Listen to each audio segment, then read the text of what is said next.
போறேன். ஆமா, அதுக்குள்ள போயிட்டு வந்துட்டீங்களா? சரி அம்மா, தப்பா சொல்லி அப்படி என்று சொல்லக்கூடிய வேளையிலே வேளையிலே அப்படியே அதை கேட்ட காளியர்கள் என்ன சொல்கின்றார்கள்? என்னம்மா சொல்லியிருப்பா? அதை கேட்ட காளியர்கள்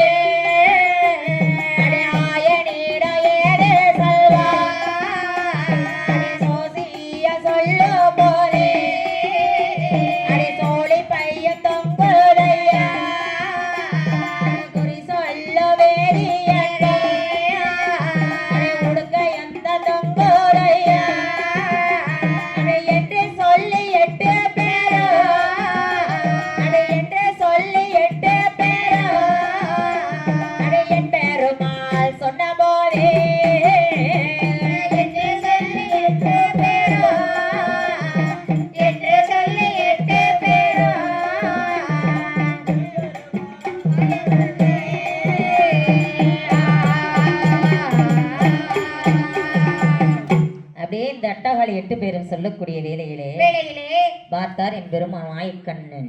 சரி அம்மா, எனக்கு சோசியம் எல்லாம் சொல்ல தெரியாது. உங்க 8 பேரையும் பார்த்தா தான் ஏதோ பெரிய சக்தி உள்ளவர்களாக தெரிகின்றது. ஆனால் நீங்க இந்த ஆலமரத்தில் இருக்கும் இலைகளை கீழே உதிர வைக்க முடியுமா? உங்களால முடியுமாம்மா? இல்லையானால் நான் உதிர வைக்கிறேன். சரி அப்படியே சொல்கின்றார். சரி அதை கேட்ட காளியர்கள் ஏ கிழவா, இதோ பாரு கிழவா, இப்போதே நீ உதிர வைக்கிறேன் என்று சொல்கின்றேன் என்று 8 பேரும் மரத்தை ஏறிட்டு பார்த்தார். சுத்தி சுத்தி வந்தார்கள். சரி ஒரு இலை கூட கீழே விழுகல. விழுந்துச்சாமா? விழல. எதுக்கு விழுகல? மந்திரம் தெரியாத அவருக்கு தானே தெரியும். மாயா மந்திரம் தந்திரம் எதுவுமே தெரியாதுல அவங்களுக்கு.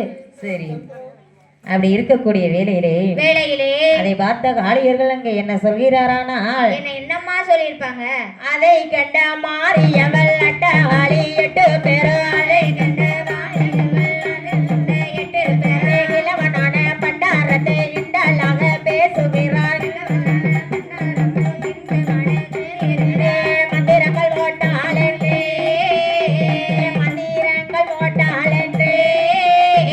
மாகாளி 8 பேரும்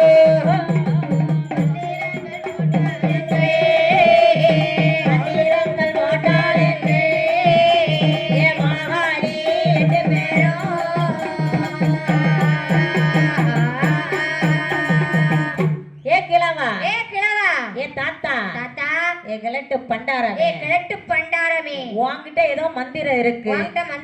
தந்திரம் இருக்கு. அந்த மந்திரத்தை வச்சுதான் நீ ஒரு இலையை கூட கீழே விழ விடாம ஆக்கியிருக்க. ஆமா, சரி அப்படி சொல்லக்கூடிய வேளையிலே நானா என்கிட்ட எந்த மந்திரமுமே இல்லையே, எதுவுமே இல்லையே அப்படி நான் அதற்கு